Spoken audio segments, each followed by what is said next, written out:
Hey, what's up, folks? It's Christopher Wray Theater Day, which means people like Jim Jordan, quote unquote, own Christopher Wray in front of Congress, aka do absolutely nothing but talk, even though Republicans themselves hired Christopher Wray. Every week you were meeting with big tech companies saying, hey, look at this violates your policy, take this speech of Americans down. You were doing the same darn thing you just described the Chinese about. But self-accountability doesn't sell tickets and merch, so they have to act shocked by what they did to themselves and convince you that they're the victims. But I put somebody in that the other side, everybody agreed to. You know who recommended him to me? Chris Christie. Okay, he recommended him. And that's okay, I don't mind that. I've taken Chris Christie's recommendations before. Anyway, it's gonna be a fun show. We're gonna briefly look at my favorite clip from it that I think is really relevant to this country. And then at the end, I'm gonna do an Ask Me Anything or an AMA, which I haven't done in a while. So for 30 minutes or longer, I'll hang around and answer questions from Facebook or YouTube. Thank you guys for being here. God bless you. Dream Rare Podcast starts now. It's the Dream Rare Podcast. Welcome to the show. The way to get the news at the desk or on the road. Let's go. God is great and success in our control. The world is crazy, but we get better from obstacles. What's going on, everybody? Thank you guys for being here. Welcome to the Dream Rare Podcast. I appreciate you. At the end of this live stream, for the first time in a while, I'm going to do an Ask Me Anything. So if you wait about 15 minutes, you could ask me anything, and I'm just going to go through comments for 45 minutes and answer your questions because I appreciate you guys. So today I'm going to play a 4-minute clip of Congress. I call this a Jim Jordan gotcha moment day, where Benny Johnson posts, oh man, Jim Jordan totally owned Fauci or, you know, Christopher Wray, and everyone's like, oh man, really, we rock them. And it's like, yeah, I'm sure they're shivering in their boots or whatever. But, you know, I think Republicans kind of trip over their own feet, put on a show. But there was some relevant information that was released, which was the FBI basically admitted to what they already knew, that they are going through bank information of citizens, even ones that may or may not be, you know, have any sort of charges or anything, you know, just innocent people that are caught up in some sort of, you know, location or area like January 6th. Let me just play the clip real quick. It's 4 minutes. It includes Thomas Massie and Jim Jordan. And whether they do something or not, the fact that this is public information is worth at least seeing and knowing and documenting, by the way. So here it is. Here's the clip. In my remaining minute, I want to turn to another issue. George Hill, former FBI supervisory intelligence analyst in the Boston field office, told us that the Bank of America, with no legal process, gave to the FBI gun purchase records with no geographical boundaries for anybody that was a Bank of America customer. Is that true? Well, what I do know is that a number of business community partners all the time, including financial institutions, share information with us about possible criminal activity. And my understanding is that that's fully lawful. In the did you ask for that information?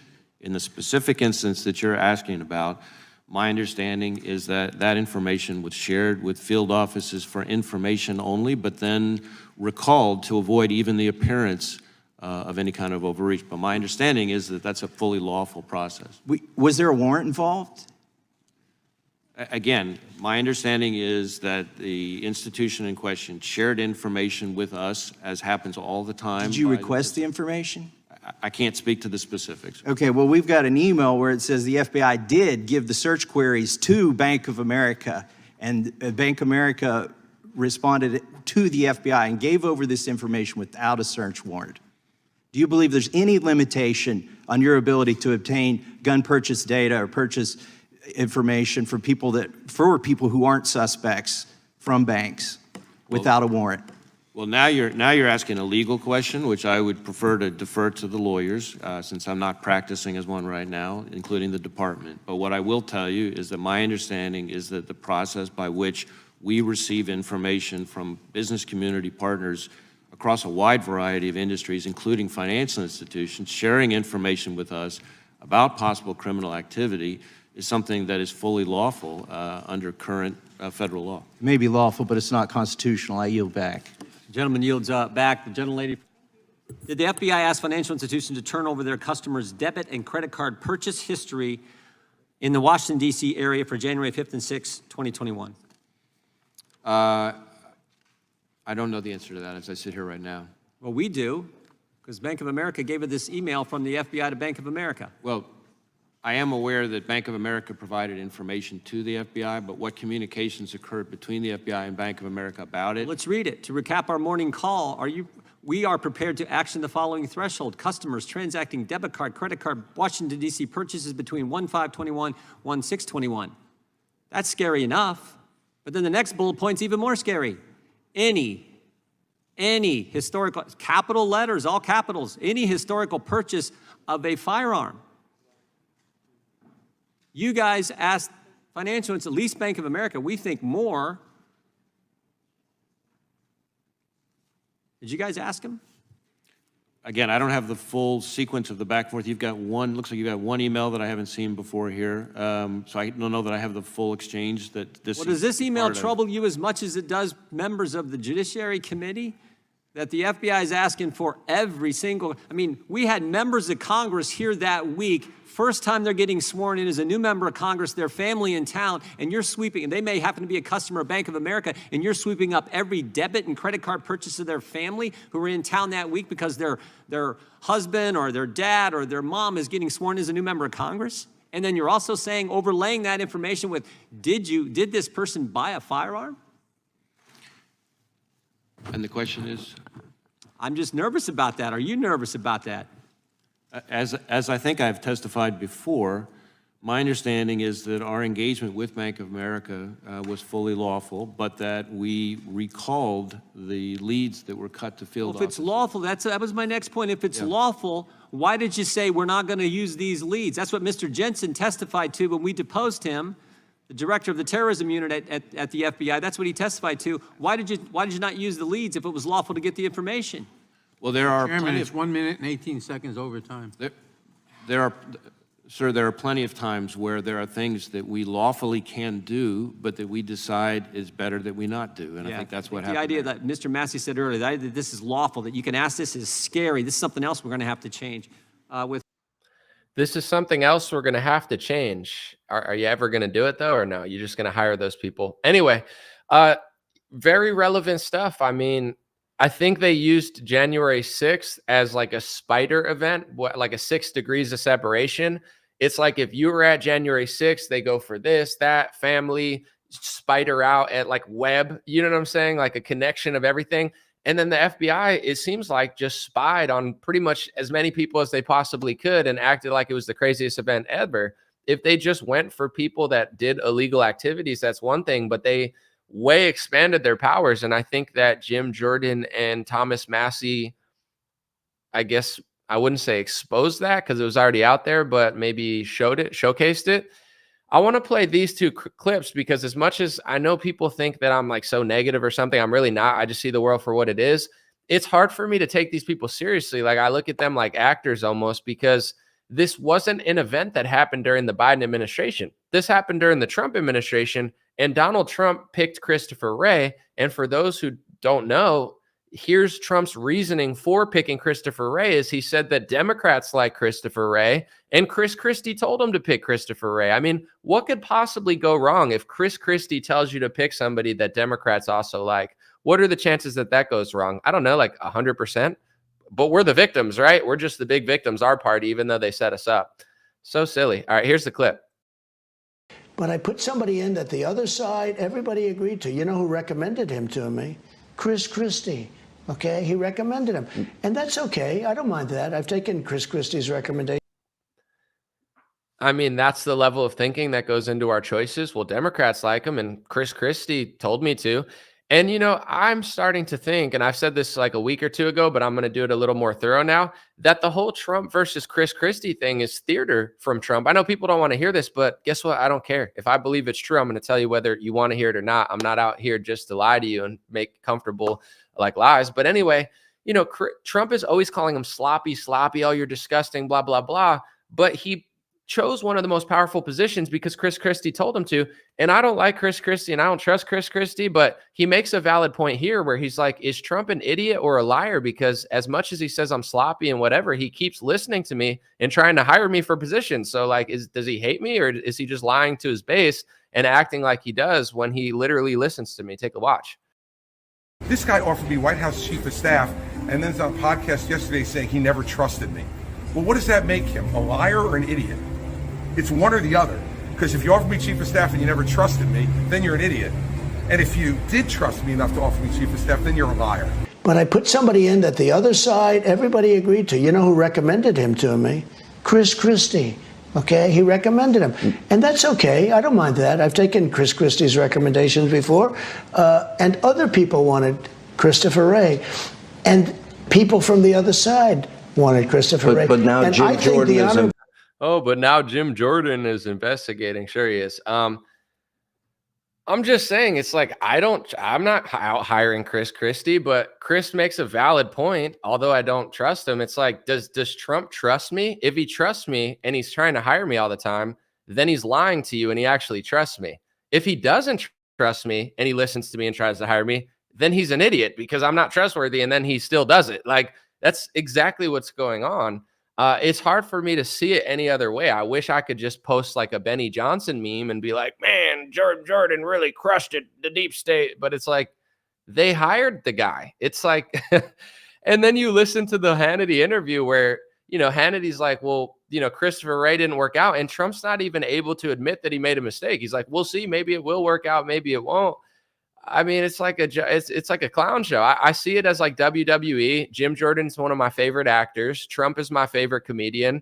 And I do actually like Thomas Massey. I think he's pretty legit. But overall, it's like, whoa, Fauci's shivering in his boots. No, he doesn't care. He already did everything he has to do. They're like, oh, Christopher Wray is mad. It's like, he probably is mad because they said all this stuff in public, but they don't even have power and they hired him. So I don't know. Let me know what you think in the comment section. I'm just going to wrap it up, and then we're going to get to the Ask Me Anything. I'm going to answer a bunch of questions for a little while.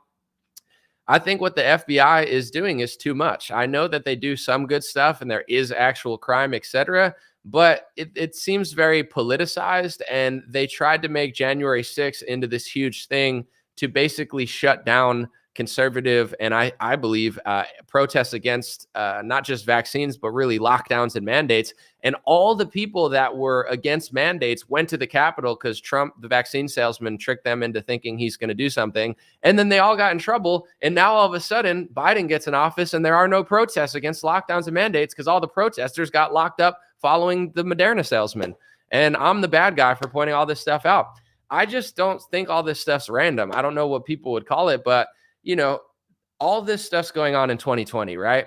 There's lockdowns, there's 15 days to slow the spread, there's Operation Warp Speed. They're turning us into like basically peasants and just destroying the economy. And then all of a sudden there's this spontaneous event called the George Floyd riots where somebody died and now people just start burning down businesses.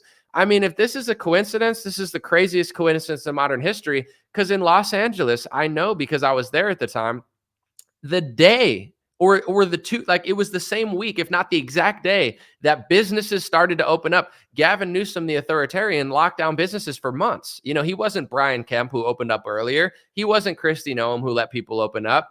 He locked down for months. And it was the exact day or the exact week that businesses finally got to open up. They were getting destroyed. They were going bankrupt. All of a sudden, people got brainwashed into burning down Los Angeles, and they start burning down coffee shops and burning down small businesses the day or the week that they opened up from the lockdown. You're telling me that that's random, that the government locks down a business for 2 months and the day that it opens, people start burning it down because they feel like they're fighting racial justice? I don't think it's a coincidence. I mean, if it is, it's the craziest coincidence ever. 2 months of destroying businesses, start opening up, destroy them for another couple of weeks, and then all the businesses had to close up shop again. Wow. And now you have this event for the left that helps the Democrats in the election. They're freaking out. And all these Democrats feel like they're Rosa Parks or something. They think they're Martin Luther King, Malcolm X reincarnated, when in reality, they're getting brainwashed to not realize that they're being locked in their house by the government for 3 months. I mean, it's like do you guys not realize that the federal government and local governments are collaborating with big pharma and governments around the world to lock you in your house like you're a slave and a animal in a cage? And you think the big scoop is crying over this event for 2 months? Cry over if you want, be an activist, but you're not going to pay attention to the lockdowns, right? And I wish I was like everyone else and I just thought it was the left. Then you have January 6th, where Donald Trump, who did 15 days to slow the spread, extended the lockdown, printed more money than Obama, did Operation Warp Speed, with it, which is vaccine socialism, passed executive orders with things that Bill Gates told him in a meeting prior, and then starts running around selling Moderna vaccines, because Moderna is the vaccine that's joint owned by the government. So Trump's just basically a government puppet like everyone else. And then he starts saying, follow me to the Capitol. And everybody follows him to the Capitol, and they all get set up by the feds. And now all of a sudden, everyone's bank's getting raided. Everybody's family's getting phone calls, and they're threatening to, come to their house, etc. People that were there, people that weren't there, all sorts of crazy stuff goes on. Now there's no anti-lockdown protesters because they all got set up by the feds following the vaccine salesman to the Capitol. The FBI is doing what the FBI is doing. Everybody could see it in that clip. And now the left wing got the George Floyd riots, and the right wing got the January 6th. And January 6th did a lot of things. First of all, it covered up the narrative of the George Floyd riots. The George Floyd riots were one of the craziest things I've ever seen in my life. And all of a sudden, now it's not even real, because now you get fined in the NFL. Like Jack Del Rio, I believe, the coach of the Jaguars, or one of those guys, he's like, oh, I thought the George Floyd riots were worse than January 6th. And they made the guy apologize, or they told him to shut up, because he thought, you get what I'm saying? It's the perfect event to arrest all the protesters, raid bank accounts, and go through all the information of all the Trump supporters and conservatives that were there or weren't there or connected to somebody there in 6 degrees of separation. Then it covers up the George Floyd riots and acts like that never even happened. And if you think it happened, that's bad, because January 6th is like 9/11, according to everybody. You get what I'm saying? And now there's an event that makes Republicans not talk about the lockdowns. The same way the George Floyd brainwashed left-wingers were like, hey, let's not talk about the fact we got locked in our house for 3 months and they destroyed the economy. Let's just talk about the George Floyd for 3 years and wear masks that say I can't breathe on them and run around like puppets. And then January 6th happens, and Donald Trump brainwashes the conservative base into running circles around the Pied Piper vaccine salesman, and nobody's talking about March through November. I mean, half of the Republican Party is like almost, hopefully they snap out of it, but they're like permanently mind controlled by the guy. And they're like, well, November, January. It's like, what about March through November? Just like the Democrats had an event that took you away from the reality of the biggest scam of the century, Republicans did the same thing. It's just like, it's so obvious to me, but this is all coincidental. Donald Trump hires the wrong FBI director that Chris Christie and Democrats told him to hire. The George Floyd riots happen. He sits in the basement tweeting about law and order, not doing anything. He starts selling Moderna vaccines, tells everyone to come to the Capitol. They get set up by the feds. The feds start going through all conservative stuff. Joe Biden gets in office. All the protesters are locked up or facing court cases. Oh, yeah, this is just some sort of spontaneous coincidence. I mean, it's ridiculous, but I wish I was like everyone else and I could just be like, it's all the left and it's not the right. Christopher Wray was not hired by Joe Biden. Christopher Wray was hired by Donald Trump. But the thing is, Republicans will make excuses for their own guy. They're like, he got backstabbed. Trump didn't get backstabbed by Christopher Wray. Christopher Wray's doing his job. That's who he is. He's like a Chris Christie guy. Democrats like him. He's a uniparty guy. He's doing status quo FBI stuff. That's like, you get what I'm saying? Someone said I'm a loon. It's like, dude, people are mind controlled. It's like, what part bothers you? I'm going to do an AMA now. I don't want to get off on a bad note, but sure, go follow Mike Lindell running you in a circle for 5 years about a cyber symposium. And, you finally win an election. And Mike Lindell says Ron DeSantis, he literally said Ron DeSantis cheated in the election. Does Mike Lindell have proof? Of course not. Do you know why? Because Mike Lindell's a phony. If Ron DeSantis liked Donald Trump, Mike Lindell would never say that Ron DeSantis cheated. He'd be out there saying, MAGA, MAGA, Ron DeSantis is the best. Ron DeSantis won because he's a great governor. But because Ron DeSantis turned against Donald Trump, now Mike Lindell says, Republicans are cheating because they won elections. It's like, do you have proof? I don't need proof. Republicans are so, brainwashed. They'll do anything I say. It doesn't matter if I show proof or not. They'll believe anything I say. Whatever, think what you want. People are freaking out in all capitals. And I'm going to get to the AMA. I don't want to harp on this too much, but as weak as left-wingers are, everybody makes fun of like left-wing kids. They're beta males. They're weak. They don't work out, blah, blah, blah. A lot of it is true, obviously, but the right wing, I think everybody likes to act tough, but the Republicans are doormats. It's like, if you give them the right person, you could just scam Republicans, walk all over them, step on their backs. And if you actually are a man and stand up against it, all the Republicans cry. They're like, oh, you don't get it. Monday morning quarterback. I like being scammed. I mean, who would have known that Chris Christie and Democrats would pick a bad FBI director? I mean, everybody, why, if your guy listens to Chris Christie, he's uniparty. People cry and say, oh, DeSantis is with Bush people. Google how many Bush people Trump hired. I think it's over 30. Oh, but you're a Monday morning quarterback. This party's a joke now. This country's going to get what it deserves because the Republican Party's pathetic. They're like doormats for Trump. It's like, walk all over me, daddy, set me up, and we'll play the victim. I mean, Chris Wray sucks. I mean, why did Biden do it? Biden didn't do it. Trump hired him. But how could he have known? How could he have known? He asked Chris Christie and Democrats and then went with their decision. Is that who you want? Chris Christie's choice and Democrats' choice?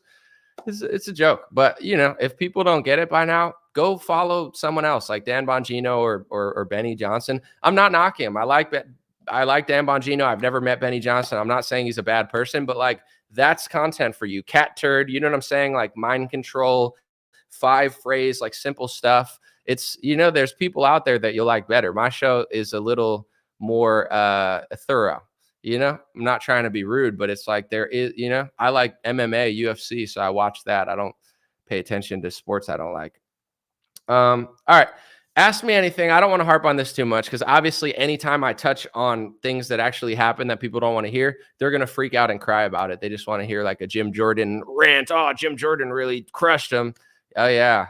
But anyway, ask me anything. I'll be here for at least 30 minutes. I'll try to cut it short for more under an hour. But any questions, any comments, even if you're upset, I don't mind. Just ask a question or say something, and then I'll answer it. Dr. Shiva is going to come on my show next week for those who are asking. How long have I been gay? Said Eugene Fisher. I'm not gay.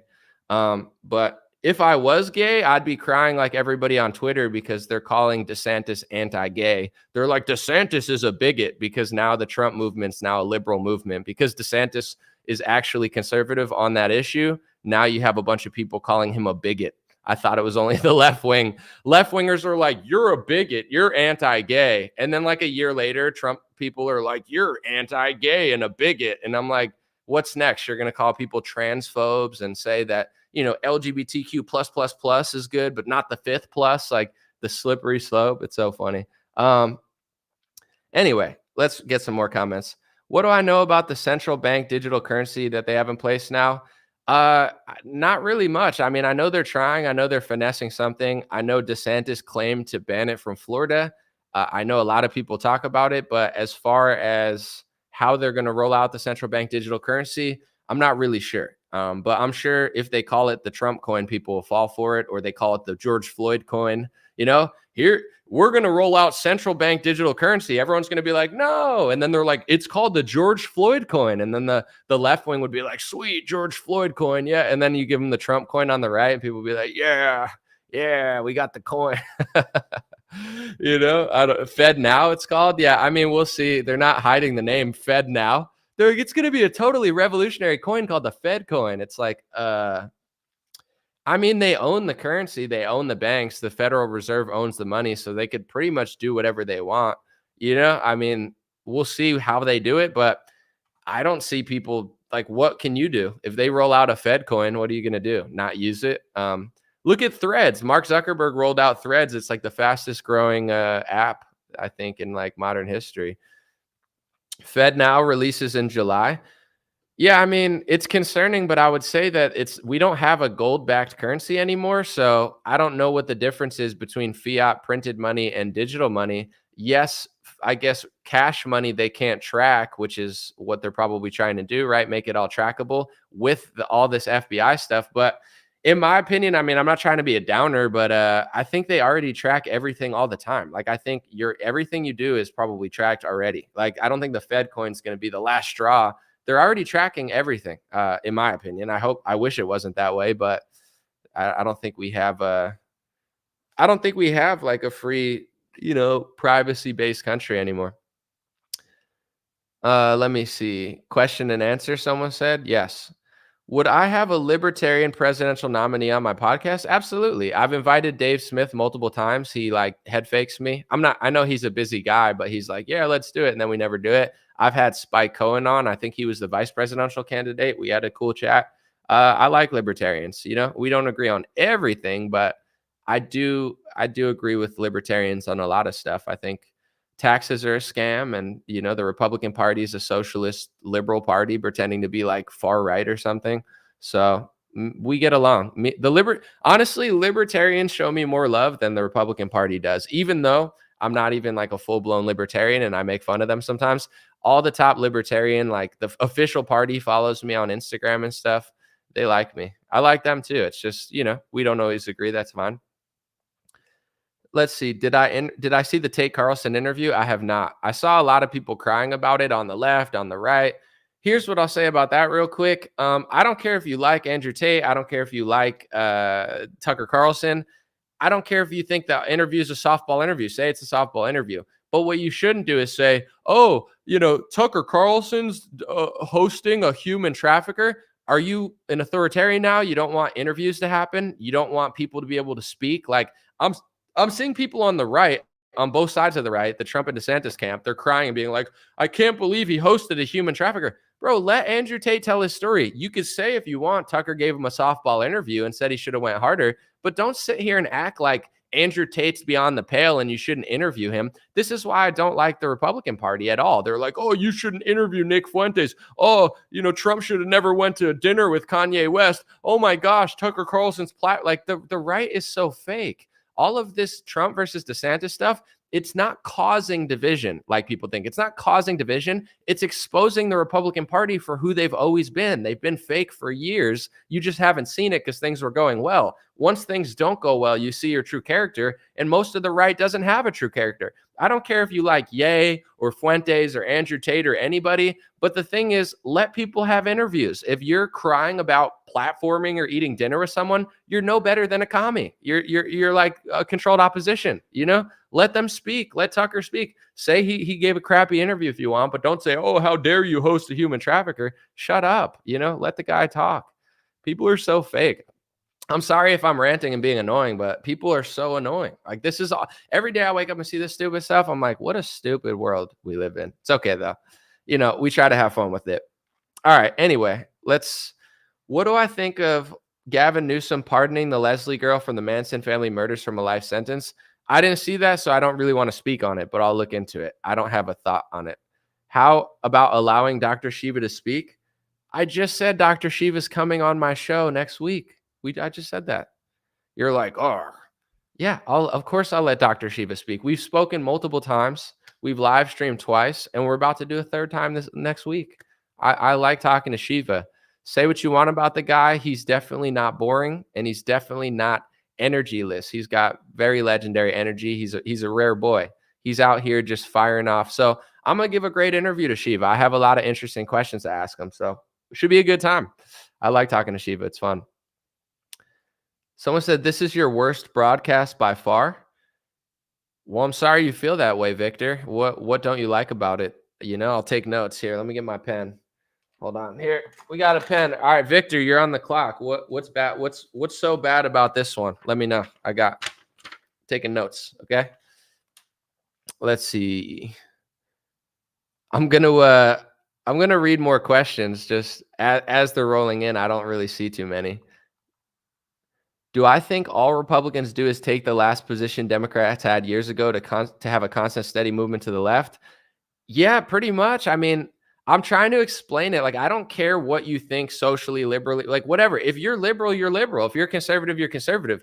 All I'm saying is the Trump campaign is more liberal on most issues when it comes to sexual LGBT stuff than Obama was when he got into office. And now they're calling people bigots and anti-gay for challenging it. It's like, for sure, that's what the Republicans do. They just adapt the policies of the left 10 years ago and then call you a bigot or an anti-Semite or anti-gay or whatever. They have another word. Oh, you're hating. 3 things that people say to me now when I tell the truth that they don't want to hear. They say that I'm anti-Trump or that I'm hating. So now it's hate speech. They can't articulate why I'm wrong because most of the time I'm not. but it's hate speech. Now I'm bothering them because the truth is like hate speech to them. Or they say I'm divisive. This is the same that they said with Donald Trump. They used to say, oh, Donald Trump's so divisive. It's so divisive. And people were like, no, he's not. He's just telling the truth.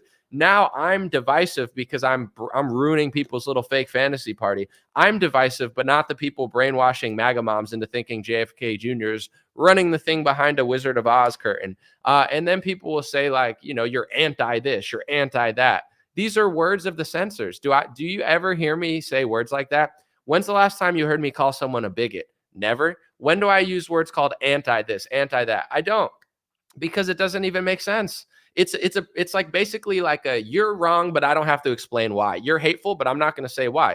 I explain why I think the way I think. I don't just call people bigots and haters. And it's like it's nuts. Eugene Fisher said, you are a clown. Well, welcome to the circus, Eugene. Every minute that you spend at this clown show is probably generating revenue for me. So thank you for attending the Barnum and Bailey circus. I would rather you. Do you have anything you disagree with me on? I don't mind being called a clown, but can you articulate a single point that you're right about that I'm wrong about? I'm not mad. I literally love this. I like being challenged. But like, say something of value. Seriously, like, be like, this is what you're wrong about, and here's why you're wrong. If you can do that, awesome. If you can't, you're probably not very bright. Someone said, get a job, loser. Eugene, I'm not going to get into my business, but I'm doing great. I'm 33 years old. I'm a CEO. I'm a self-made entrepreneur, hip hop artist, news analyst. I have lots of value. I have 10 different ways to make money. I'm a workhorse. I've done it all. I've worked in a supermarket. I've done delivery. I've done it. I've been a cashier. I've done stocking. I've sold milk. I'm here. Sorry, Gene. This is my business now, buddy. Someone said, what do you think we can do to get America back on track? I'm a big believer in changing yourself to change the world. So I think if people become what they want to see, then the world will change. But I think that politics is now the new Kardashian arena, where a lot of people lean into politics and don't get inspired to do something in their own life. They just kind of like want to live vicariously through Donald Trump, or live vicariously through hating Donald Trump, and live vicariously through Biden. And that's the problem with America, is everybody's lazy, and it's just easier to think that someone's going to fix all your problems when they're not. These people get elected because we vote for them, and the choices are bad sometimes, and it's the lesser two evils because people haven't figured it out yet. So I think they say insanity is doing the same thing over and over and expecting different results. I know this is an unpopular opinion because there's been billions of dollars raised on telling Republicans, you're the victim. You're the victim of 2020. You're the victim. I don't think Republicans are victims. I think they deserve to lose. I think they sold out the country. I think Trump failed. I think Trump did more for Bill Gates and vaccine industries than he did for his own people the last 3 years. And nobody seems to care. They just keep drooling over him. So it's like, what do you expect? What about the next election? Are people even, do they care?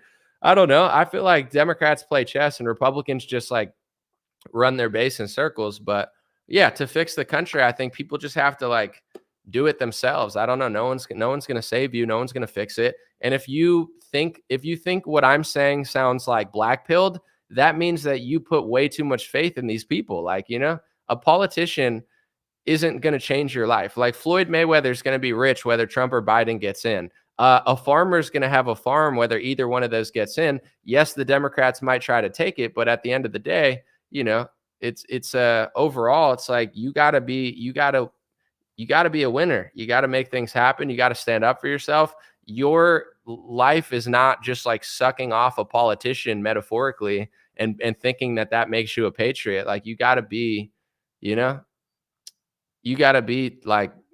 step up. All right. Mark said you're a typical closet liberal. How am I a liberal when I'm more conservative than Donald Trump on every single stance? Name a stance and I'll tell you my opinion, and I'll tell you Trump's opinion and what he did, and we'll see who's liberal. Let's go with every issue. Socially, Trump and his campaign is further left than I was when I was 17 years old. And now they're calling people bigots and anti-gay when they stand against like Pride Month. Trump printed more money than Obama. He printed trillions of dollars. He ran up the deficit. He's a socialist. He gave the CDC communist power to strong-arm landlords. He signed executive orders for Bill Gates. I'm way more conservative than that. On what planet are any of these people more conservative than me at this point? Why am I a closet liberal? Because I'm shattering your little fake world you live in. You just sit on the couch and probably gargle down beer and tell yourself that Trump's going to wipe your butt. I'm not trying to be a dick, but it's like these people cry. It's like, God forbid, it's like taking a blanket from Linus and a baby. People start just wah, wah. They need their blanket. A lot of Republicans, they need their little Trump plushie because they don't actually want to be anything in their own lives. So they just cry when you do reporting they don't want to hear. It's like, wah, wah, you're liberal. It's like, why? Have you even thought about why? Can you I'm an idiot and a communist puke. You can't even, I'm giving you literally, no one else does this. No one else will read your entire comment. If you say anything, what's communist? 15 days to slow the spread, which Trump did. What's communist? Extending the lockdown, which Trump did. What's communist? Doing an executive order to tell the CDC that they could strong arm landlords, which Donald Trump did. Google it. He gave the CDC executive power over landlords. That's communist, not what I'm saying. Can you name one thing I say or think that's communist? I actually read the Communist Manifesto, and I could tell you 50 reasons that it's wrong. And I could tell you multiple parts of the Communist Manifesto that the Republican Party is implementing, but you don't want to hear it. So you just repeat things without saying anything of value. No one else does these things and says, hey, if you say something, I'll read your entire comment. Do you have anything intelligent to say? Can you say one thing I've ever done that's communist? You can't. So you just default and think the opposite of what I think must be that. You have no thought process. Let me see. Someone said America is communist. Well, the Republican Party is a socialist liberal party pretending to be like a capitalist party. They ran up the deficit. They printed more money than Obama. But here's the point that I'm trying to say, because people say, An0maly, what can we do? Why wouldn't they scam you? It's like if a car salesman slaps you in the face 15 times and then you go back and buy the car from him. I'm not saying a car salesman should slap you in the face. That's insane. But if a car salesman slaps you in the face and you go back and buy his car and tell all your friends to buy his car, why wouldn't he slap you in the face? So I don't want the Republican Party to scam you, but why wouldn't they scam you? They're a communist, socialist, liberal party. They did more communism than most Democrat presidents of the past. They printed more money than Obama. They ran the deficit up. They never, ever govern fiscally conservative, and you make excuses for it. So it's like, I think they should keep scamming you. Why shouldn't they? If you're a doormat, you're going to get walked on. It's like going to a Halloween party dressed as a doormat and laying down on the floor and people walk over you. And you're like, why are people walking over me? Or like, don't tell me that they're walking over me. It's like, okay.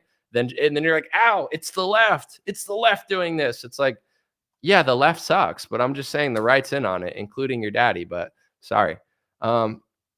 I was going to ask you a question, but you're speaking stupid. Ask the question. Why are people so afraid? I was going to ask a question, but now I'm not. Why? Because you can't even articulate a question. I'm beginning to wonder if you are bought. Diane, Donald Trump is bought. I'm sorry. I don't take money. Donald Trump took $1 million from Pfizer, $1 million from Bank of America, over $100 million from corporations. He took tens, if not hundreds of millions of dollars from Sheldon Adelson. He took some money from the same donors that DeSantis took from, and he's acting like he never did. He worked with Karl Rove in 2020, hired 30 plus Bush people. What planet do you live on? Yeah, all that's true, but I don't want to hear it. So I'm going to say you're bought because you just proved that the guy I like's bought, and that ruins my life because I don't think straight. And now I'm mad and I can't even think of a question to ask because I don't have one. It's like, so I'm just going to cry about it. Boo-hoo. Like, it's so dumb. I'm trying to answer good questions, but nobody's even asking questions. They're like crying. Who ran up the deficit? 35% of the deficit is from you called him an orangutan. Oh my gosh. I'm not going to go to that level, but yeah, I mean, just like the thing is Republicans, they just make excuses for stuff. Like Republicans deserve to get scammed. They're not strong people. I'm trying to hype you guys up. Show me you're strong. Show me you have a spine. If you believe in values, stand up against these politicians and say no. If you keep saying, yes, daddy, spank me again, he's going to spank you. Like, what don't you get?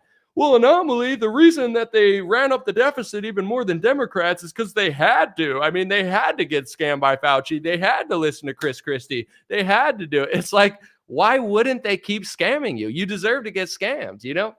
It's like you love it. As long as they package the scam right, you love it the same way the left loves the scam. You package a scam in a George Floyd and the left loves it. You package the scam in a Trump and they make excuses for it. Republicans don't deserve stuff, but here's the thing. It's a lot more profitable to just like do $50,000 speeches and be like, you deserve everything. You're the victim. We're the victim. Give me. And then people are like, oh my gosh, that's a real speech. Like, dude, that person just got $50,000 to say nothing for 15 minutes to you guys. You don't realize how much these people are making saying and doing nothing, but it's fine. Someone said my boy Trump had to sell vaccines to save 100 million lives.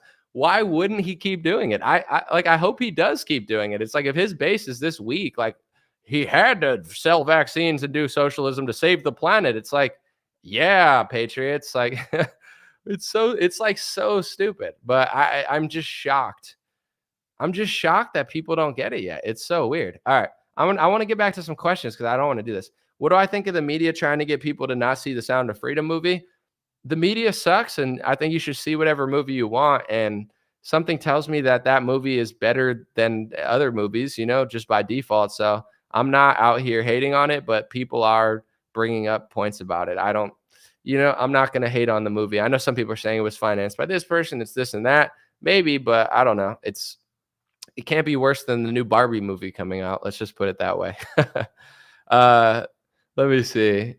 Someone said people don't even realize that we haven't experienced hyperinflation. Well, I hope not. I definitely hope that trends keep going in the right direction.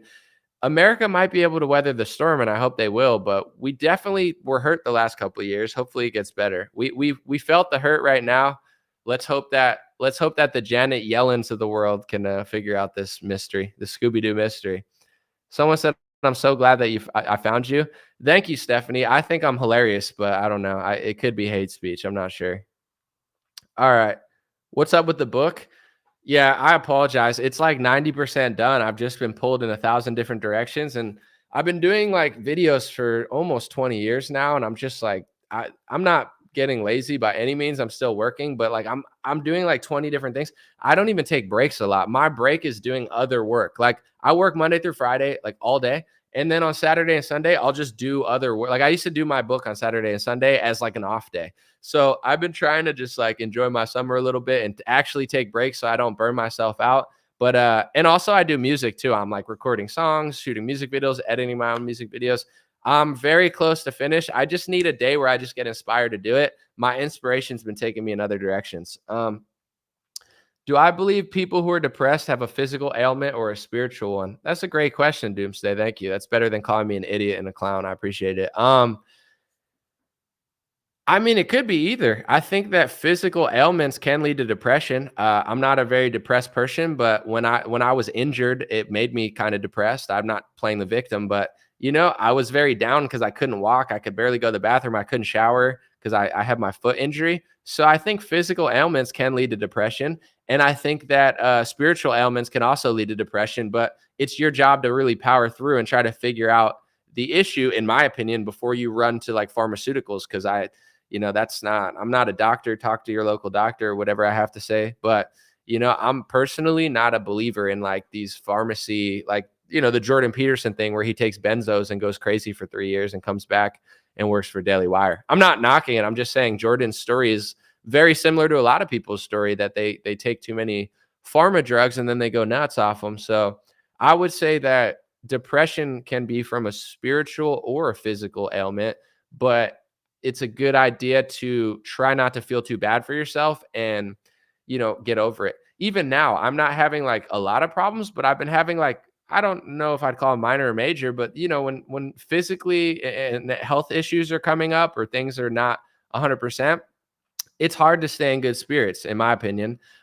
It's a lot easier to be like fully healthy than it is to, when you're sick, you're not as like happy as you are when you're not sick. So I think there's something there. Let me see. Someone said psychiatry is demonic. A lot of it is, for sure. I mean, I'm not trying to be mean, but I feel like a lot of people that get into mental health need mental help, and that's what got them into it. Like everybody I know that's like, oh, I'm going to help people with their mental health, are people that are struggling, that struggled so much that they were like, I want to work in that and help other people, which is a beautiful thing. I'm just saying, it's like, not every psychiatrist or psychologist is a winner. You got to pick the right one, or else they'll try to like change your gender. Do I believe that there's a group of people gatekeeping information and ruining culture? Absolutely. But it's hate speech to say how that's being had or why it's happening. So I'm just not going to say it. But yeah, I definitely think there's people gatekeeping culture. But I also don't think we're the victim where it's up to us to do something about it. We live in one of the greatest information ages ever when it comes to options, right? I got pretty much blacklisted from the music industry, right? They know who I am. I'm not bragging, but it's like I have a billion views. I've had record label meetings when I was 21. They know I've got messages from people recently, and they're not messaging me to say, "Hey, we want to sign you." They're saying, "Hey, shut up. Don't say that." Literally. So, long story short, I'm not a victim and neither is anyone else. If I could make it and I could find a way and I could push through, so could everybody else. And if you're not making content, you can consume whatever you want. They got everything. They got Rumble, they got BitChute, they got Gab. If you don't like mainstream social media, they got all of that. TikTok's pretty cool. I'm banned from it, which sucks, but you get what I'm saying?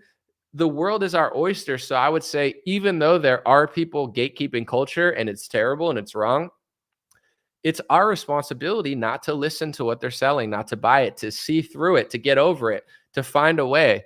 And I guess I would say this, life, when life is too easy, um, pressure makes diamonds. You get what I'm saying? So some of the greatest athletes and greatest comedians, they had a harsh life, which got them to where they're at.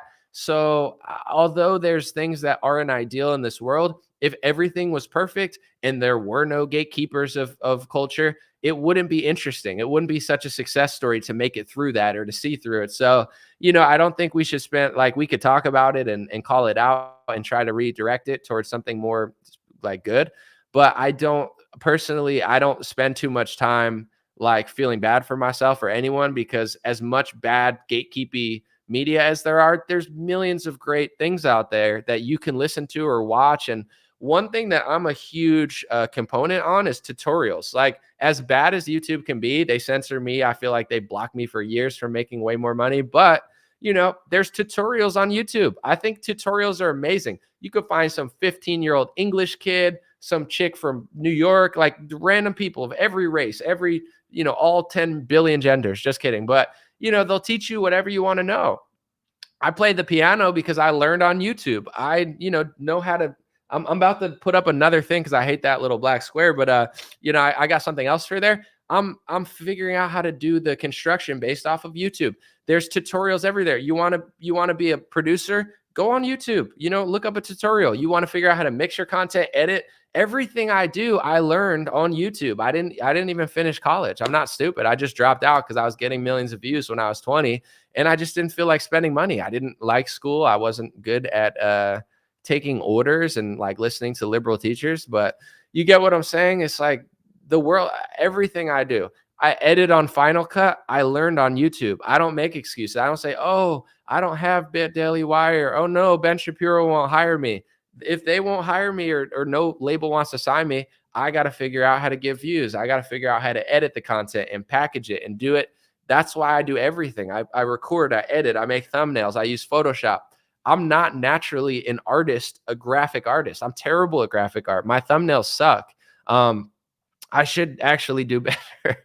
But when in doubt, just do it yourself. As much as people cry about my stuff, I hope I could at least inspire you to do what you want to do. I play the harmonica. I learned the harmonica online. I could play Billy Joel. I could play Neil Young, on the harmonica. I learned it on not even YouTube before they had YouTube. I learned it just reading the tabs. A harmonica has 10 numbers, 1, 2, 3, 4, 5, 6, 7, 8, 9, 10. You just look at the numbers and you play the thing. Here's like a piano, man. It's like,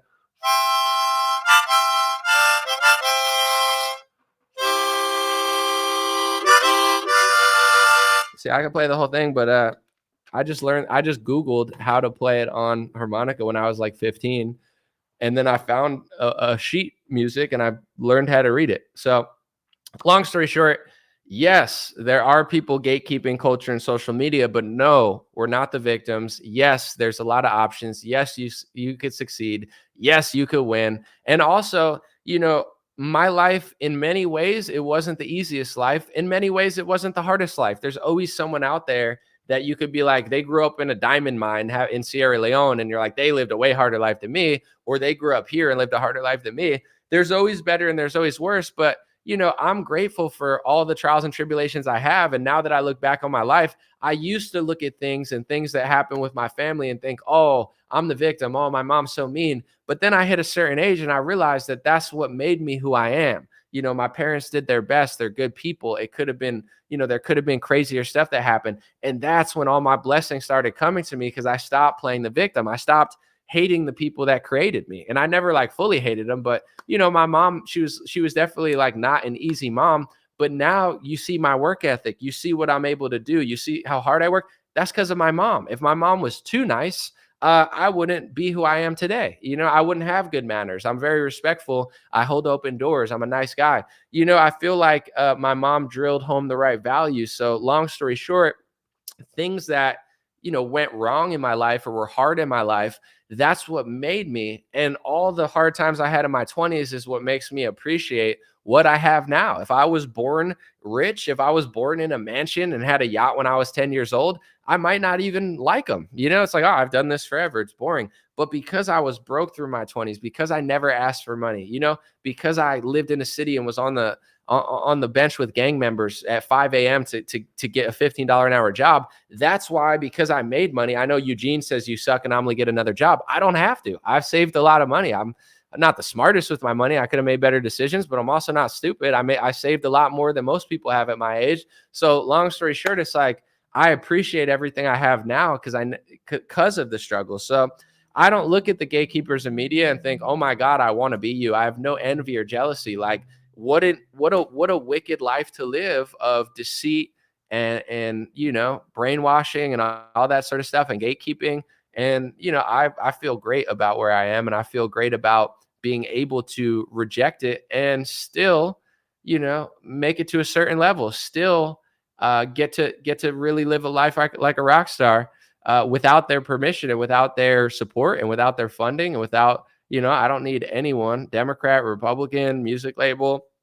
At this point, everybody's opinion is pretty much irrelevant, because I don't need any of them or anything. And all the stuff I do, I edit some people, they have a great producer and now it's like, oh, well, I lost my producer. I can't make a show. I've done it myself for 10 years. So, it's hard to take something away from somebody who's self-sufficient, which is another thing for any musician, business owner, entrepreneur, women on Etsy, whatever. It's like, at the end of the day, this is what I tell people, and some people get it and they rise to the ranks and some people don't want to. But anything that's not going on, do it yourself until you do so well that you can maybe delegate it to somebody else if you want to. But you can't sit around and feel bad for yourself. Be like, oh, my stuff's not selling, but it's so good. Well, why is it not selling if it's so good? If it's as good as you, maybe it's not good, but maybe it is good. Maybe it is as good as you think it is. And if it is, you're not marketing it right. I marketed myself with $0 and got 1 billion views. If there was a Hall of Fame of marketing, they'll never have me in it because I'm too independent and I'm too outside the system. But I deserve to be in it. I've competed with major networks with nothing, because I don't play the victim. I say, if I can't spend $10,000 on marketing, if I don't have Ben Shapiro, his resources, I'm not jealous. It's just like, how do I do it then? What can I do for free that could get out to the masses? You got to think like that, and don't think that someone's going to come along and do it for you. They never will. You're always going to be waiting forever. Go do it. Figure out how to do it. If you don't know how to do it, watch a tutorial. There's thousands of marketing videos on YouTube. I'm making a marketing course eventually. I'm telling people free game right now.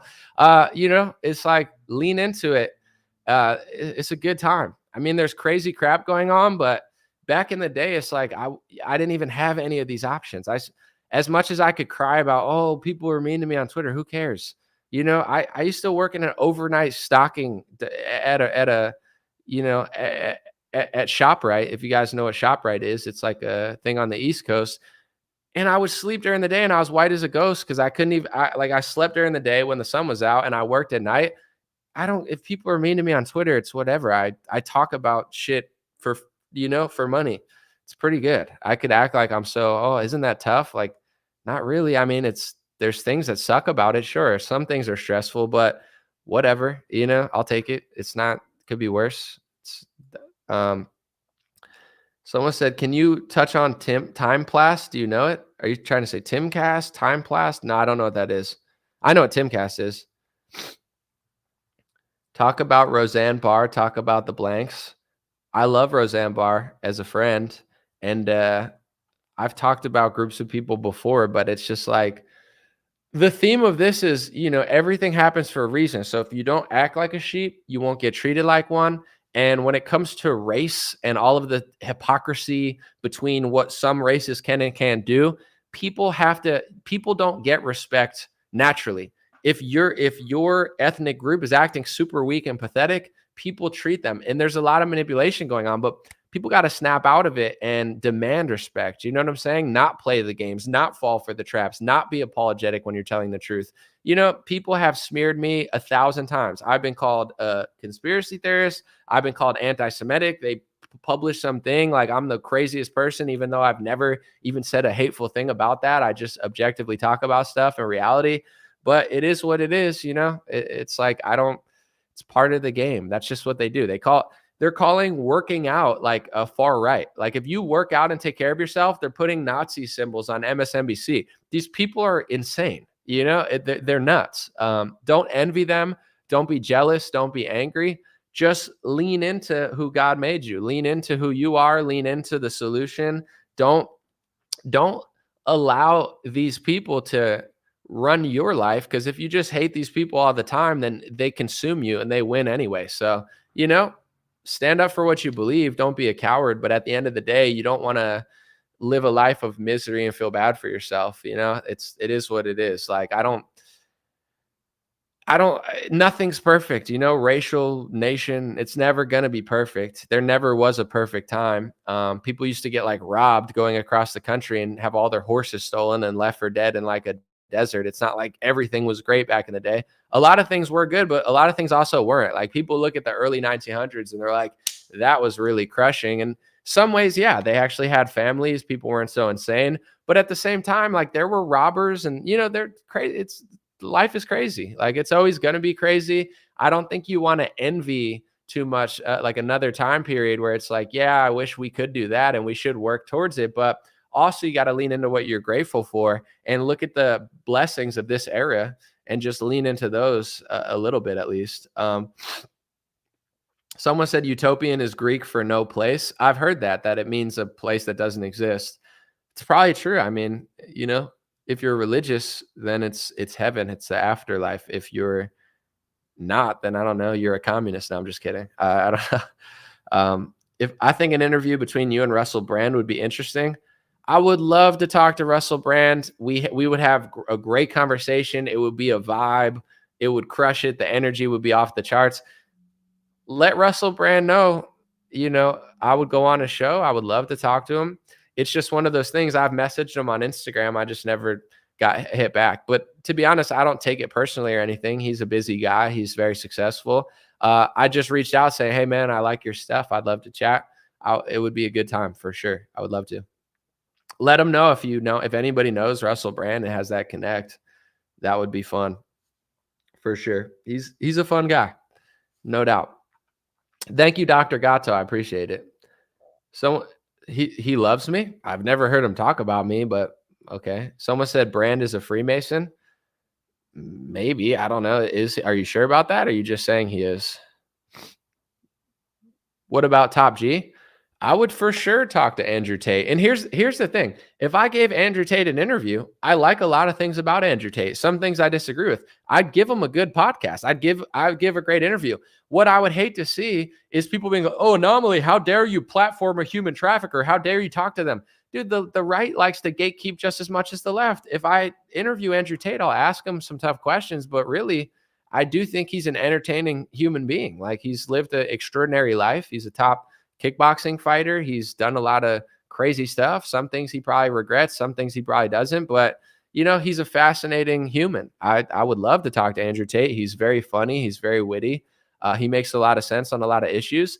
And some things, he's made some mistakes, but he's very transparent about his mistakes. A lot of people have made mistakes and they never talk about them. He broadcasts his, which probably, backfired. But I don't dislike Andrew Tate. I like Andrew Tate. Do I agree with everything? No, but I hate people that try to like box me in. Like, you shouldn't talk to him. You shouldn't talk to him. I'm not that kind of guy. I'll talk to who I want to talk to. You get what and I won't talk to who I don't want to talk to. I don't want to be told who I should and shouldn't talk to. That's kind of crazy to me. But that's the world we live in. So has it been proven that he was a human trafficker?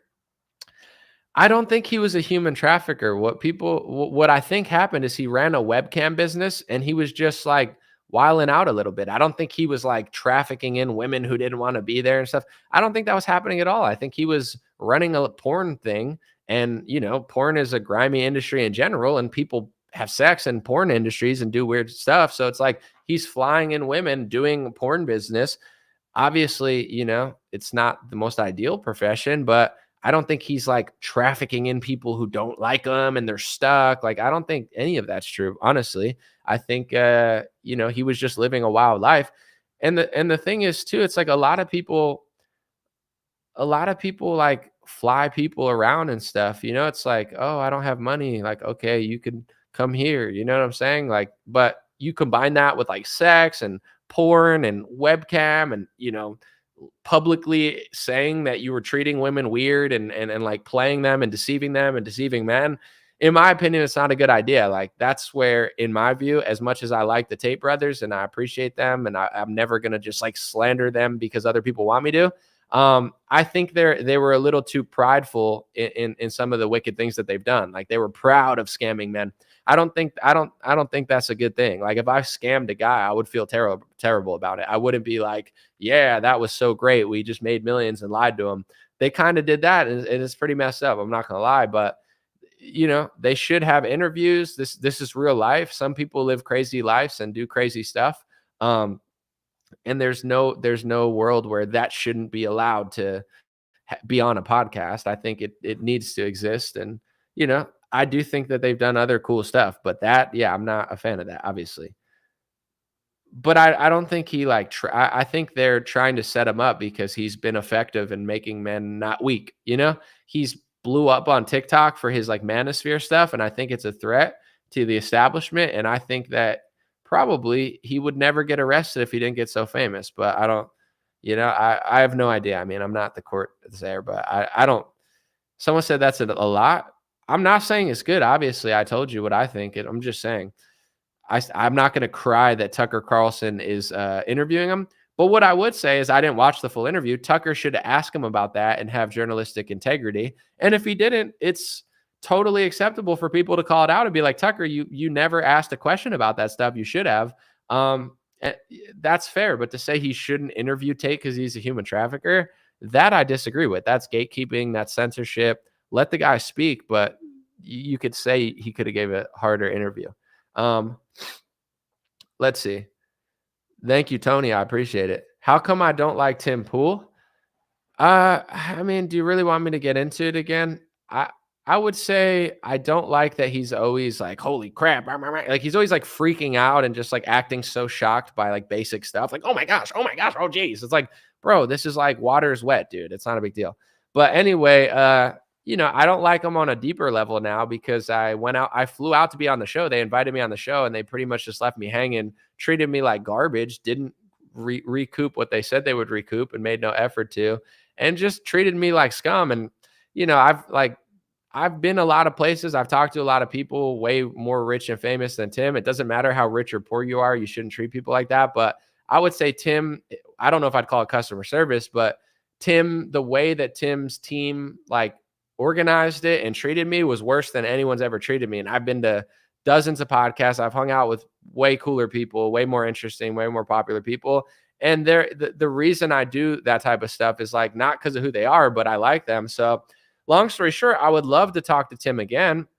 I just don't respect him and I don't like him. And I think he's scummy and his business is like scummy, at least how they treated me. So if I was to talk to Tim, I'm not going to his little beanie bunker because I've already seen how they treat people and I've already seen how they do business, and it's gross and it's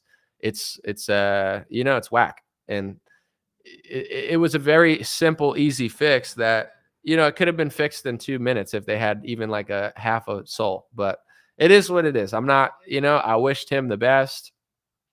I think he runs a good business, and It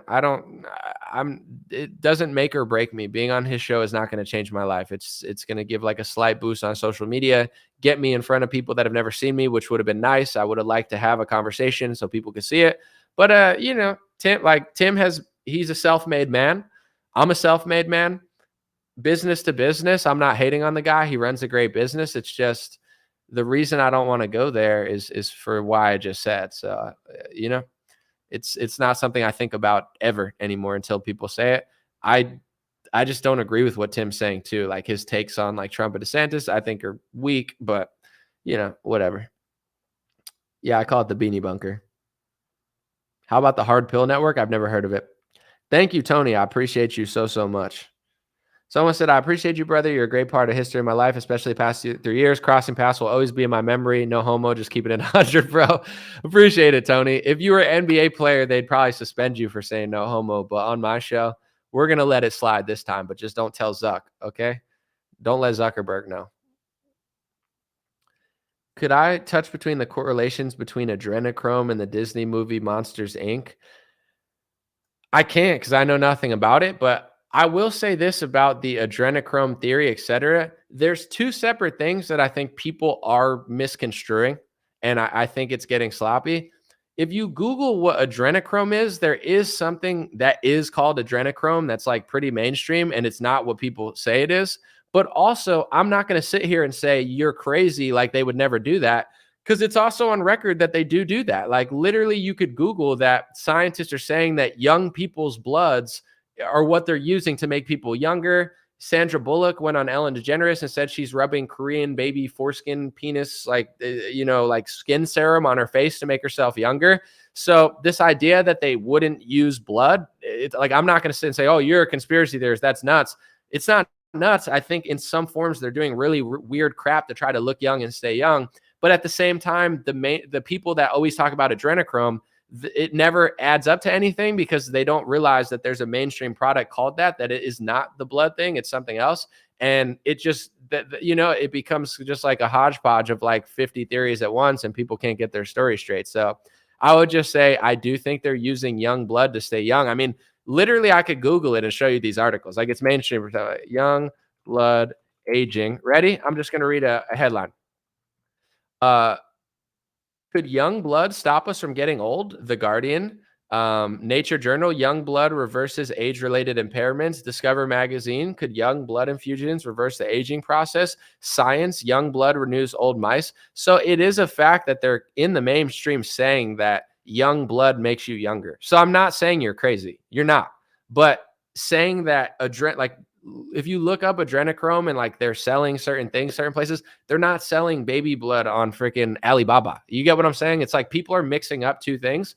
And like, to me, this is partially why nothing ever gets done, because a lot of people are super sloppy with their reporting and analysis on it. So everyone seems crazy when it's not crazy. Like, so what's going on? I don't know, but I do know what I just said. You're welcome, Richard. No problem. I told you I'd do an Ask Me Anything. I appreciate people who watch, and I try to be as transparent as possible. Like, thank you so much, Joe. I'm grateful that I'm able to do this. Most people will not answer questions. They can't, or they don't want to, or they don't know. They stick to their lane. If people are going to give me this much, I would say, viewership, then once in a while, it's nice to give something back in return. I do secret podcasts on Patreon. I have a new one coming this week, but for everybody, I mean, it's pretty fun. I like to do this once in a while. I mean, I'm not going to answer that question about Trump and Ivanka because I don't know it. If I tried to answer it, I'd be lying. It's beyond my understanding of what Trump and his family did or didn't do in that department. So I'm not copping out. I'm just saying, like, this is one thing I try to do. If I don't know something, I like to say I don't know. If I do know, then I know. I'm not going to act like so many people, there's a market of people that act like they know something they don't, and they push a narrative and they're like half sure. I try not to do that. Let me see. You're a good dude. Shout out from Tijuana. Shout out Tijuana. I was just with a bunch of UFC fighters from Tijuana. They were fighting this weekend. So shout out. Appreciate y'all. What do I think about Matt Walsh? I don't watch his show. I don't like see what he says every day, but I don't dislike him. I think his documentary was like historic. His takes are pretty funny. That definitely like edgy to like a normie person, but to me, it's not a big deal. I don't look at Matt Walsh and think anything negative. I've seen takes that I disagree with, but overall, I would say I like him. I think he's like got dry humor. He's pretty funny, and I would say he's unapologetic. That's missing in this world. Somebody that believes what they say and they're not willing to back down. I think that's pretty courageous.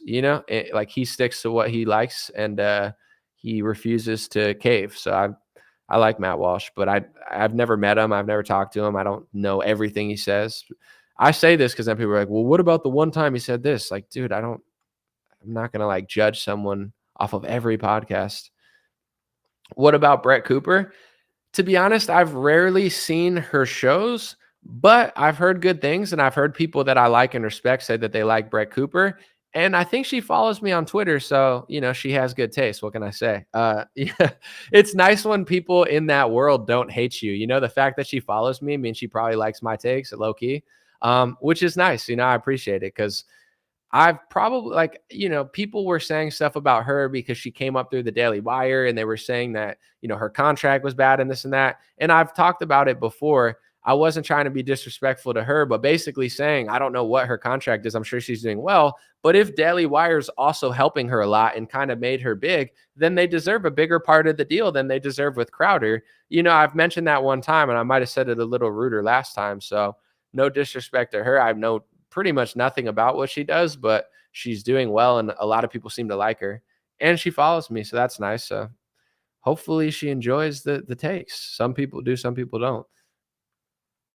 Oh yeah, the Matt Walsh saying that Nazis started the trans movement, that was pretty bad. That was definitely his worst take recently. Like, that was suspect for sure. Like the real history of transgenderism in Germany was not started by the Nazis, in my opinion, or historically, but Matt Walsh's take on that was pretty suspect for sure. But it is what it is. Some people, they say things and you don't have to agree. But yeah, that was a sus take for sure. Let's see. Do I follow what globalists are up to? Yeah, here, let me call them real quick. What are you guys up to? You guys still destroying everything? No, I'm just kidding. Yeah, I mean, I definitely try to pay attention. I think a lot of times the agenda is obvious, sometimes not so much when it comes to like sneaky lockdowns and stuff. I can't lie. That was a crazy good move. Like, I think it's evil. It's one of the craziest things to happen in modern history. But the fact that they pulled that off was nuts. Like, yo, the whole thing just hit everybody like what? And then it all happened so fast. It's China. It's the China virus. That was a cold move, man. These globalists are crazy, bro. They got game for sure. It's like, it's like the Jordan Bulls. You don't like them, but they got game. Yeah. So I don't know what they're up to. Maybe like a cyber security thing. You know what I'm saying? Maybe it's like climate change, lockdowns, and destroying cows. I'm keeping an eye on them for sure, but from afar. Let me see. Am I aware of the agenda? Are you aware of the agenda, Jerry?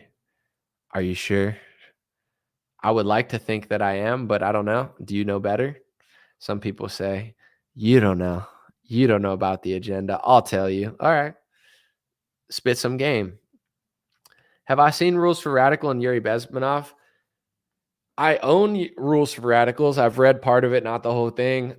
Yuri Bezmenov, yeah, I interviewed the guy who interviewed him. I've watched the whole thing. I'm in a documentary that's going to come out about it, so I'm pretty familiar with the Yuri stuff.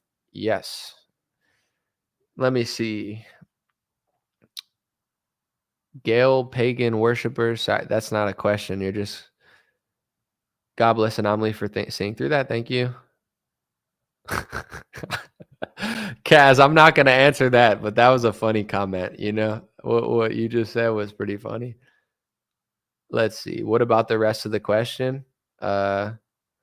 Well, I don't like how you framed it. I feel like the framing was kind of a setup. If you asked in a different way, but the way it was framed, it just seems like overly mysterious, which then makes it feel like you have something to hide, which makes me not want to answer it. Because if you just bluntly ask me what I think about it, then I'll probably answer it. But if it's like, that framing of it, I think is like a trap, personally.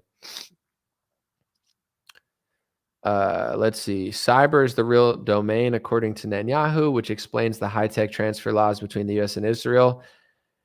I mean, definitely technology is important. AI, cybersecurity. Here's what I will say, and this is something that I hope someone else has made the dots, but I don't think I've seen a single other person say it, so I'm just going to say it again. Everybody was complimenting Trump and Kushner on, what were they called? The Israel Accords or whatever, the Abraham Accords, right? And everyone was like, yo, the historic peace. They made peace with an Arab nation in 2020. I've made the connection that it only took less than a year, and the country that Kushner and the US got along with for the Abraham Accords, they made a joint agreement that said that people could travel from Israel to that Arab nation if they were vaccinated. So within a year, the Abraham Accords turned into a vaccine passport, and nobody noticed it. This is how they play chess on everybody. They're like, look, they made peace. They made peace. Israel's on a lockdown. They're on a lockdown. And now the vaccine manufacturers have cashed out because they're only allowing travel if you have a vaccine. I just found that fascinating, but nobody really reported on it because it's easier to just report like, oh, this is a huge success. Like, is it though? Maybe it is, but maybe it was always a jump off for like vaccine industry. Maybe it wasn't though. I don't know.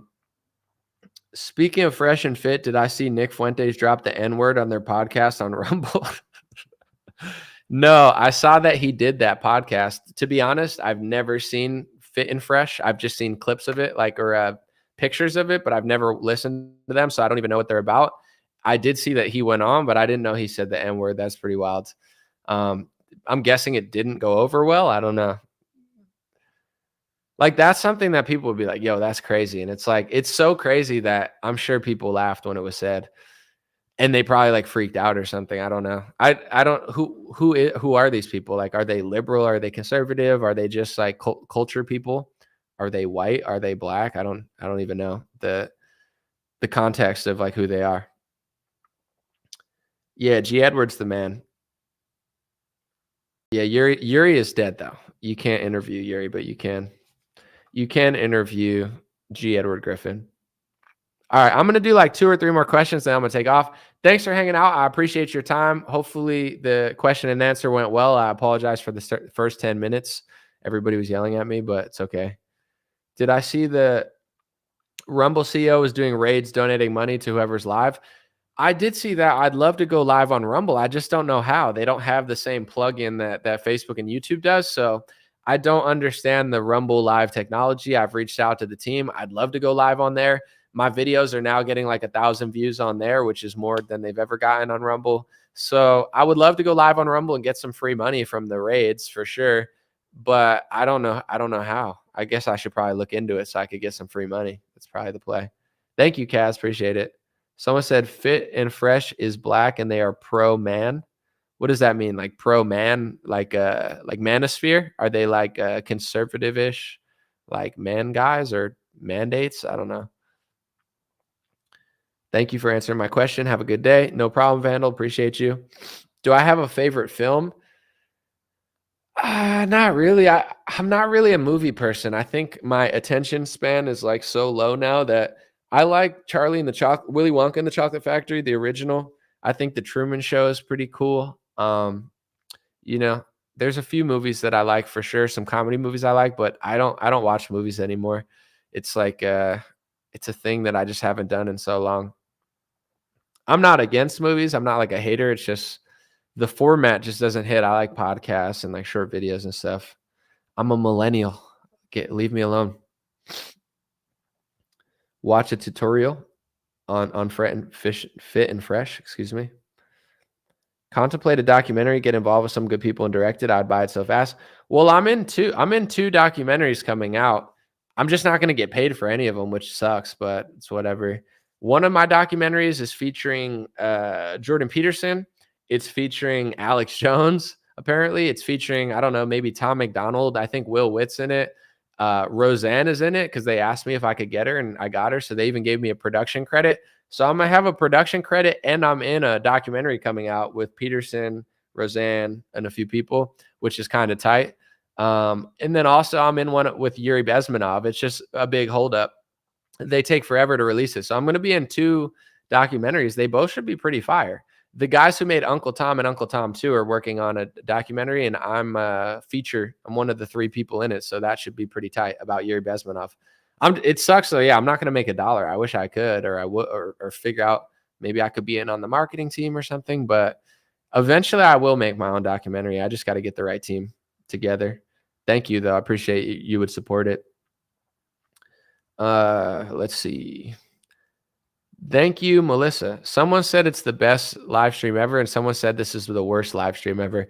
Isn't the internet crazy? It's like someone's like, this is the worst show you've ever done. I'm like, maybe. And then someone said it's the best. Thanks, bro. Keep up the good work. You will be one of the voices of today. We'll be the statues of tomorrow. Thank you, Tony. I appreciate it. That's a very nice thing. Hopefully I look good if they make me into a statue. I don't want to be like those old ones where they just have like a leaf over their penis. Like that's not my vibe, but I appreciate the compliment. How do we see the documentary? Well, I'll let you guys know for sure when it comes out, for sure. All right. One more question and then we're out. You are living a great script. I do my best. All right. Let's see. One more. Would I support Trump or RFK, or are you saying Trump and RFK? Right now, I like DeSantis more than Trump, and no one has successfully bullied me into I'm thinking more on the other side. Like no one's been successful in switching my mind. But if Trump said he would put RFK as the HHS secretary, then maybe I would vote for him. You know, if Trump came out and said, hey, if I'm president, RFK Jr. can be the HHS director and we're going to drain the big pharma swamp, that could sway my vote for sure. If Trump clearly said, I'm going to drain the big pharma swamp and here's how I'm going to do it and here's how I'm going to choose, I would vote for him, but he hasn't done that. So yeah, it depends where he put RFK. I don't like RFK at vice president because vice president doesn't do anything.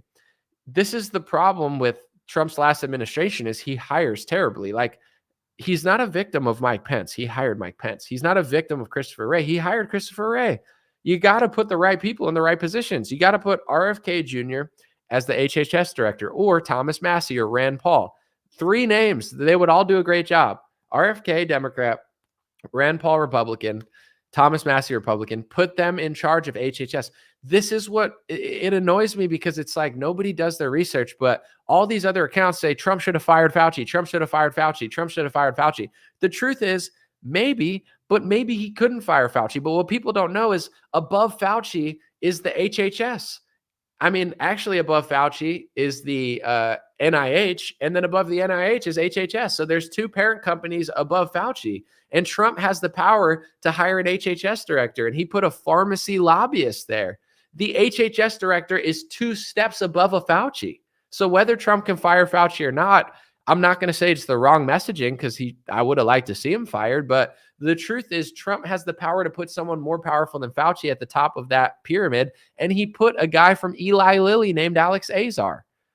So if Trump hires RFK for that position, the pharma swamp gets drained. If Trump hires Rand Paul for that position, the pharma swamp may get drained. If Trump hires Thomas Massie for that position, the pharma swamp someone said I'm an idiot. Why? Because I just laid out factually something that you never knew and don't want to hear. You're an idiot, to be honest. But anyway, this is how you drain the swamp. You got to hire the right people. So I would, if Trump said RFK would be his vice president, it wouldn't change my vote. I would rather RFK be the HHS director. Where do I keep this information? Look it up. Google right now, who did Trump choose for HHS? Alex Azar. Who is Alex Azar? He's a pharmacy lobbyist, a pharmacy executive, and he was a corporate guy at Eli Lilly, which is a pharmacy company. Trump picked a pharmacy executive / lobbyist to run HHS. Now you could Google, if you don't believe me, What did Fauci work for? The NIAID. What is the NIAID? The National Institute of Infectious Diseases or something like that. Well, where is the NIAID? Where does it sit? It sits in the NIH. So above the NIAID, which Fauci was the head of, is the National Institute of Health. Above the National Institute of Health is the HHS. It's the head of the octopus. Look it all up if you don't believe me. I'm not asking people to believe me and say, don't like Google all that. Look it all up. I'm a Trump. Kenneth, you sound like either a 5-year-old or if your IQ is single digits. Like nothing I said's even controversial. I'm not mad at Trump. I'm just saying if he actually hired somebody good, I would vote for him. But if he's going to run around with Lindsey Graham and a bunch of sycophants and make no effort to say that he'd hire someone who has a good position, why am I wrong? Like, can you even articulate something? Dude, people are so dumb in this country now. It's crazy. You're Trump. You're a chump. You're a Trump. Why? Why? Because I just explained how the health swamp works and how it wasn't drained. That's why I'm a chump. It's like I'm talking to like a child. It's not even controversial. It's like, how dare you explain how the health agencies work? Like that. That's Why are you so mad? Oh, I didn't know that, and now I know it, and I'm mad for knowledge. Knowledge makes me mad. What do you want to hear? Mike Lindell on a stage be like, Ron DeSantis rigged the election. How? I don't know, because he doesn't like Trump anymore, and I like Trump, so that must mean Ron cheated. Do you have proof? No, but he's a meatball. And people are like, yeah, meatball. He looks like a meatball. And then it's like, he's working with George Bush people. And then someone in the crowd's like, but Trump hired 30 plus George Bush guys. But it's different when we do it because now we act like children and hypocrites. Wah, wah, wah.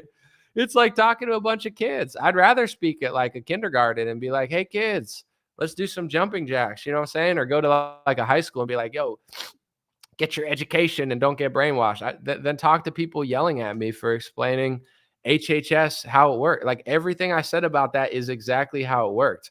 And as far as who I want at the head of it, it's my opinion. But this is the thing about a lot of, I'm not going to say everybody because it's not true, but a lot of people who worship Trump, they actually don't care about anything. They have no morals. They have no values. They have no strategy. They're literally just sports fanatics, like guzzling beer, just drooling over themselves. Like, you're mad that I'm saying that I want a good HHS director. You would probably be drooling over yourself if Trump put another pharmacy lobbyist at HHS. But if you put a pharmacy lobbyist there, you get the results that you got. We're not the victims of the lockdown. Trump lobbed us up and they dunked on us. And they're going to do it again if he picks the same people. But God forbid there's an actual person with a brain that says, don't do that again, because everybody wants to repeat the same mistakes. It's like, what? Like, we're not living in the same reality anymore. There's been a reality shift. And me and this guy are just not in the same reality. It's just nuts. Like, why wouldn't you want him to pick a better person? You don't care. You don't care if he puts 50,000 Bush people in all these positions and pharmacy swampers. Yeah, that's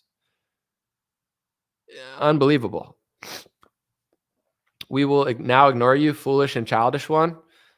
I'm not going to stay too long because I don't want this to get repetitive, but I literally for 5 minutes explained how the health agencies work and just said I would appreciate if Trump picked somebody good there instead of a pharmacy lobbyist. And now that bothers you. It's insane. It's absolutely unbelievable.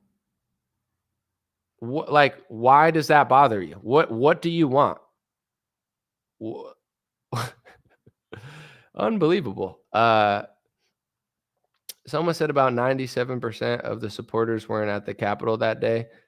I didn't say that they were. No one said that they were. Are we even in the same live stream right now? Is there another show going on? Someone said you have the tolerance of an angel. I wouldn't say that, but I'm more tolerant than most. So, yeah, I don't know. Anyway, I'll end on this since it has nothing to do with politics and it seems pretty funny. Love you, An0maly. Thank you. What is your take on the drama of a bunch of right-wing women saying Margaret Robbie is ugly or not ugly? People are focusing on the wrong things. All right, we'll answer this since it's completely irrelevant and just fun. I mean, Margaret Robbie's like clearly not she's not ugly. I wouldn't say she's a pretty girl. You know, when you think of Barbie though, I mean, here's what I'll say. She's not ugly. Most people saying she's ugly probably are dating someone uglier. She's a beautiful woman. Definitely most people would be very lucky to be with her.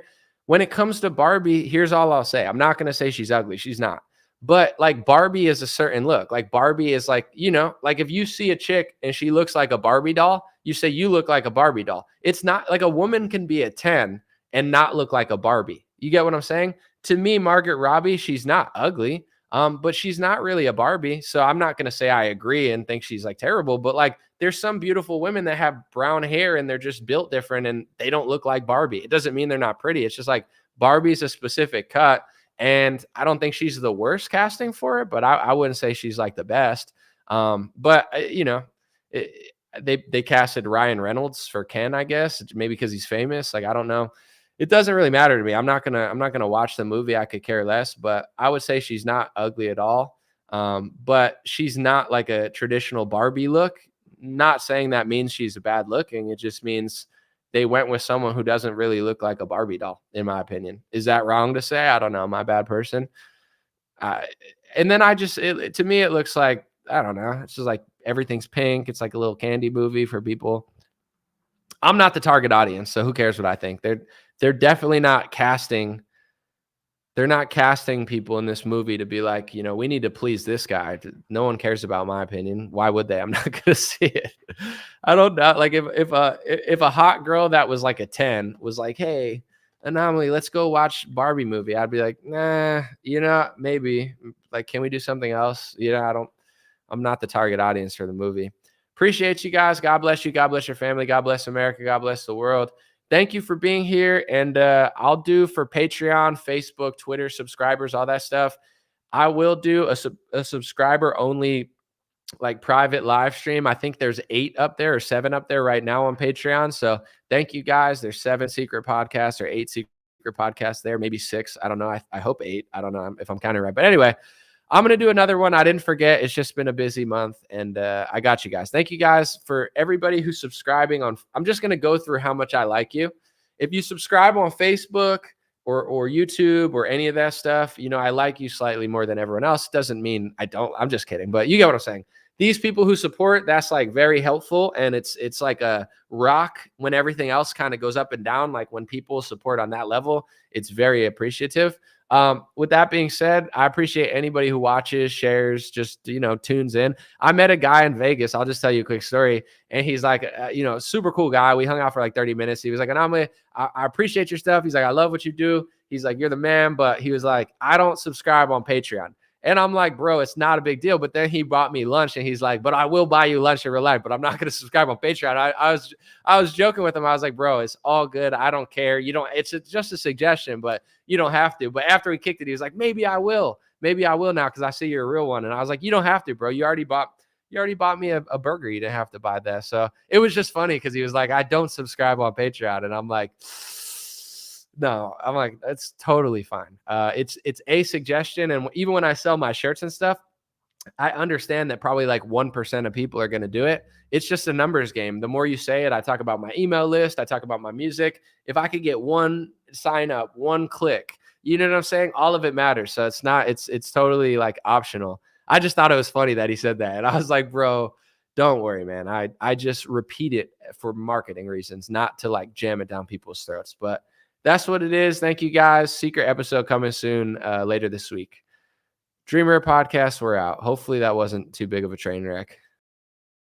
Hey, what's going on, my friends? Just a few ways to stay in touch and support if you'd like to. The first way is dreamrare.com. We have blue beanies, black beanies, pink hats, other colored hats, freedom versus tyranny shirts, stay blessed long sleeve, God is great long sleeve, and lots of more cool items coming soon. Dreamrare.com. Check out the shop to support. Everything's made in the United States. Handpicked by me. Patreon.com/raretalk for $5 a month. You can help support me. Support the show. If you haven't noticed, unlike other channels, I don't work with very many sponsors, sometimes none at all. And part of the way I'm able to do that is with the dreamrare.com shop and patreon.com/raretalk. So thank you guys for keeping this show free, unimpeded, uninterrupted. I'm forever grateful. grateful. My free email list is stayintouchwithme.com, so check the links below in the description or just type in on any browser stayintouchwithme.com, all one word. You'll find my email list, put it in there, and it's the least annoying email list you'll ever be on. I barely use it because I don't like getting emailed every day or every week. It's annoying,